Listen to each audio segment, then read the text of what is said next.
good to reconnect and get you back on.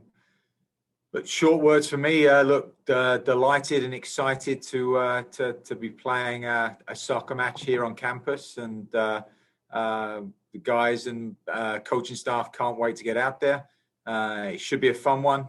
North Carolina, obviously one of the benchmarks for us in ACC soccer, one of the perennial powers at the national level. So it'll be another opportunity for us to test ourselves, and can't wait to get out there. It's looks like the weather's warming up nicely, and so unfortunately we could have done with a little bit of snow and sleet for our southern brethren, but this should be a fun one. Thanks, Coach. First off, just looking at UNC, they've gotten some really convincing wins. Montez Dioka's on a roll at the moment with 4 goals in 4 games. How are you guys going to set up out of possession to prevent chances for them in the final third? First things first, I don't think I've ever seen a dorm room where someone's hanging up their mask. So that's awesome. That is the sign of the new college student. And I believe when these dorms were built, what dorm are you staying in currently? I'm in Day Hall, freshman dorm. So I do believe as part of some of the initial plans for those were the hooks they put up. They put one additional one just in case there was a global pandemic. So Jared, it's awesome to see that in the background, along with your selection of soccer. Unfortunately, there's no Liverpool one up there, but that's okay. And hopefully Dortmund can do us all a favor and win in the next round of the Champions League. Look, UNC is really good. They are probably, based on early performances in the spring, I think they're probably the top team currently in the ACC. They've made a couple of adjustments after going down to Liberty, and to defeat Pitt and then Virginia at home, two big results. So I'm sure they feel good about themselves, and rightly so. Look, every year the North Carolina roster is full of wonderful players and attacking players. And you're right. It's great to see him back out there, coming off an injury from a couple of years ago, and he looks to be back to his best. His movement's great. They've pushed him further forward the last couple of games, and I think that's benefited them.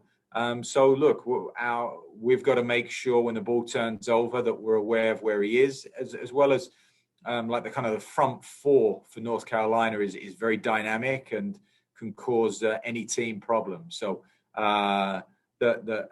can we keep the ball? Can we move the ball around? But in those transitional moments when the ball turns over, it's going to be important that we're aware of where he is. We get numbers around him.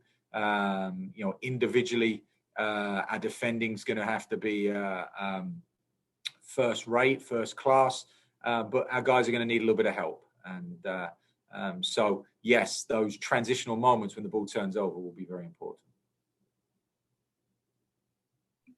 All right, yeah, following up with changes of possession. I mean, Noah Singleman just playing as a box-to-box guy. I think watching him, he's been outstanding. How does he match up against the UNC midfield? Yeah, so look, it's going to be a good matchup.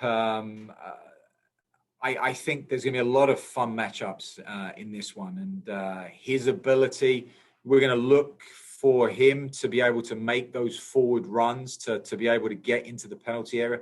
He's been giving us goals and assists, and he's been a real handful in the fall as well as in the spring. So, yes, Noah will be, look, I'm sure they'll be aware of him. So we're going to try to get him in areas of the field where he can make life uncomfortable for UNC, and then ultimately to be a threat to get into the box.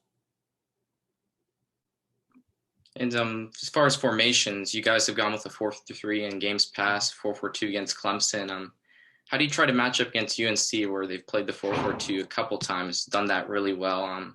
To be organized differently, especially since they're so good on the counterattack off a press as well. Yeah, it's like one of those as well. Depending on how they can meet you high, they can kind of drop off a little bit and be organized. They're very narrow in midfield. It will be, yes, those, as I said, our use of the ball will be very important to get, to make sure that our passing is sharp and crisp, and we're doing it in the right areas of the field as well. We've kind of morphed between a couple of different formations. Most of the time we've gone with 4 at the back. We'll look to go a little bit. We'll show a 3 at the back at times during this game as well, just to kind of get numbers around their attacking players. But 3 can become 4 very quickly, can become 5, depending on where the ball is and how we want to kind of get shape. So that will be an important part of how our attacking shape looks. But as you alluded to first, it's can we ensure that we keep their front 4 quiet? And then I think we can cause them some problems as well. Thanks for the time, Coach. Oh, my pleasure.